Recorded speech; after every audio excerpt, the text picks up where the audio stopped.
perayaan hari Asyura. Seharusnya yang mereka lakukan adalah berpuasa. Nabi SAW suruh berpuasa Asyura, mereka ganti dengan perayaan. Perayaan apa? Hari kesedihan. Kenapa harus bersedih? Karena kematian Al-Husain bin Ali bin Abi Thalib radhiyallahu anhuma. Entah betul atau tidak di tanggal 10 Muharram. Ya. Yang jelas ini adalah kemungkaran besar. Dan yang parahnya lagi jemaah sekalian, penyebab Al-Husain itu wafat adalah karena mereka sendiri, orang-orang Syiah.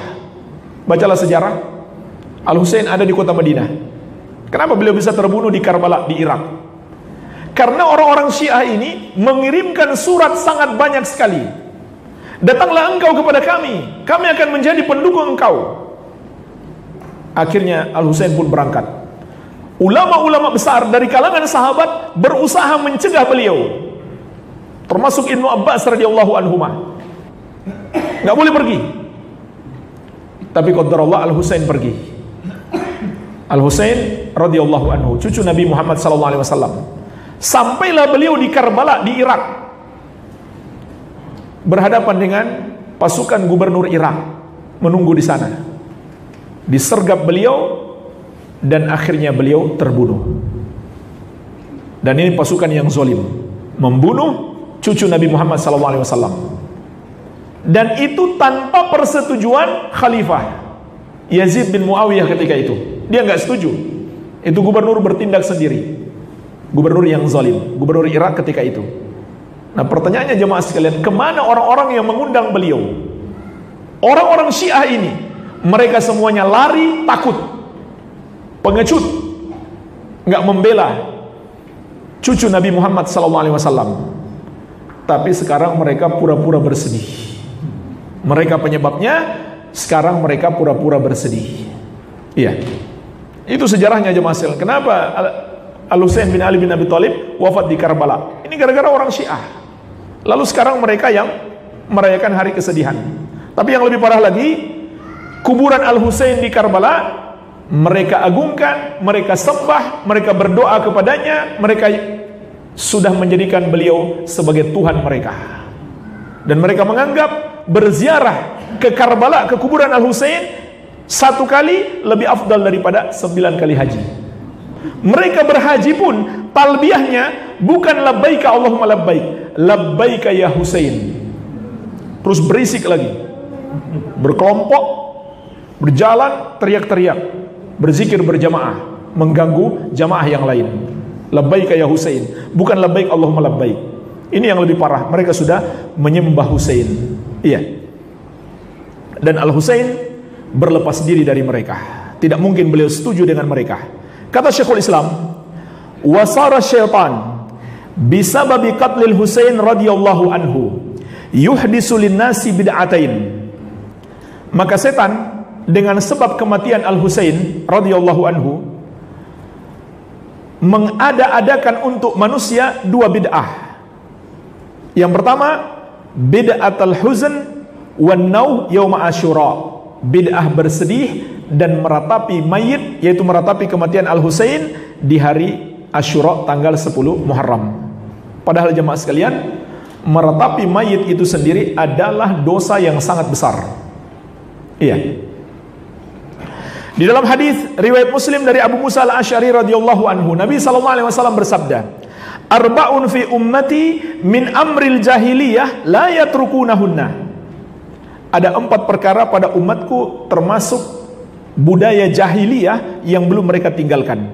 Yang pertama, al-fakhru fil ahsab.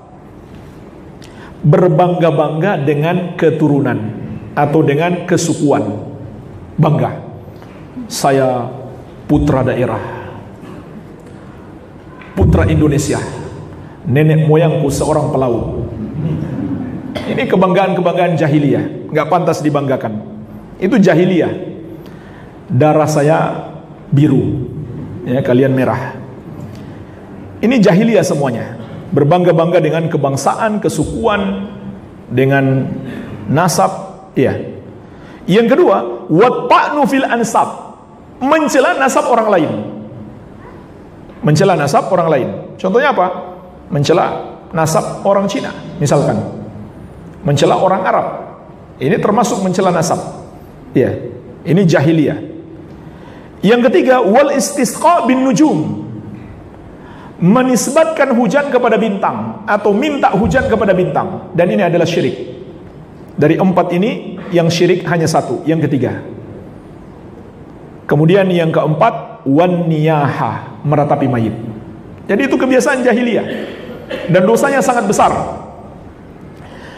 Juga dalam hadis riwayat Muslim dari Abu Musa al-Asy'ari radhiyallahu anhu, Nabi sallallahu alaihi wasallam bersabda, "An-naihatu idza lam tatub qabla mautiha tuqamu yaumal qiyamah wa 'alaiha syirbalu min qatiranin wa dir'un min jarabin."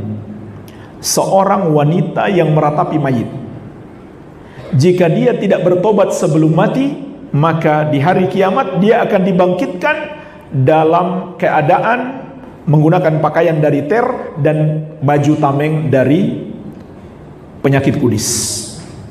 Iya. Kenapa dalam hadis ini dikatakan wanita? Karena kebanyakan yang meratapi mayit adalah wanita.